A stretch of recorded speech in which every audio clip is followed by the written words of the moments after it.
Hello all, welcome to the first session of Extension Development Series. In this video, we are going to talk about Qliksense Extension basics.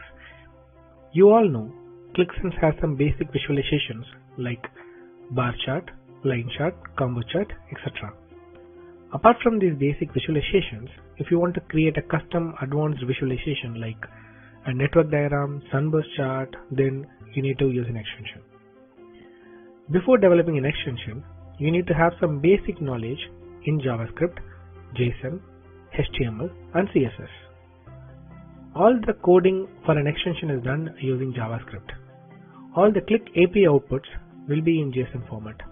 So you have to understand how the output JSON is structured in order to use it in your visualization.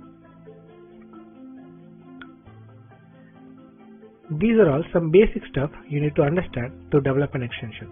But if you want to create an advanced visualization with all interactions and dynamic update, then you need to learn AngularJS and D3JS as well. But don't worry right now, I will be teaching you all the basics. Even absolute beginners can understand all these things if you follow my sessions properly.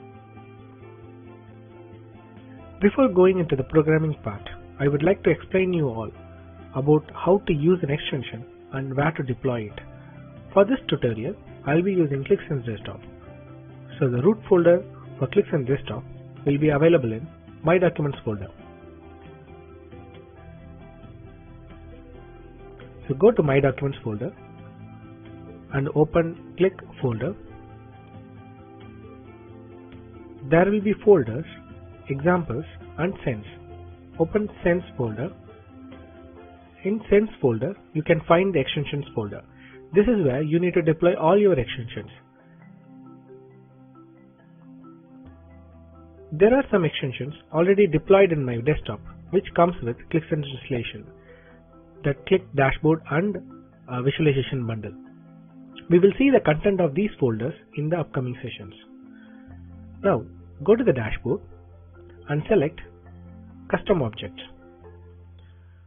You will be listed with all the extensions deployed in the extensions folder like Qlik dashboard bundle and visualization bundle and extensions section. So in the extension section, if you add a new visualization, then it will be listed here.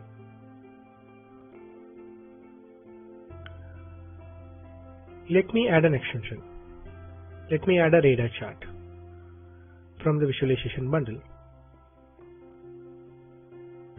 Once added, it will show you the options to add the dimensions and measures.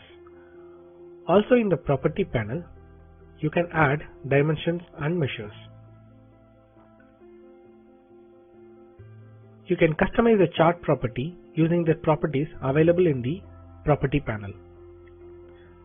All this can be configured while creating an extension. You can add properties based on your requirement. In all the extensions, you need to add a minimum dimension and measures. Here, we need to add 2 dimensions and 1 measure.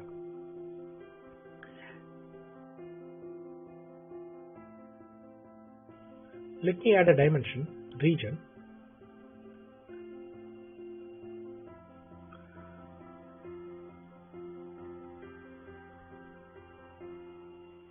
And another dimension, channel.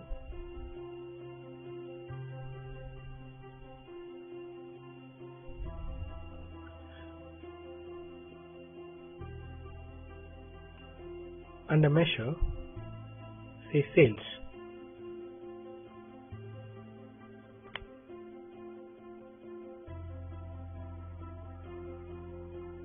Now the visualization is plotted. When you add an extension, an empty container will be added. Inside that, the visualization should be plotted. So the JavaScript code written in the backend will inject the HTML code to plot this chart based on the data. This is where AngularJS and D3JS will be very helpful. This will ease our coding to dynamically plot the chart based on the data. If you go to the analysis mode, then you can interact with this chart. Like if you hover over a point, then you can see the sales value. All this can be modified from the JavaScript.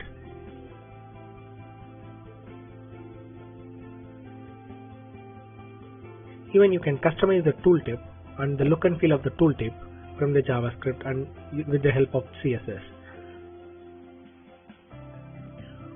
Hope you all understood the basic concepts of extension and how to use the extension. In the next video, we will start with the basics of HTML coding and how to use the JavaScript to modify the content of the HTML.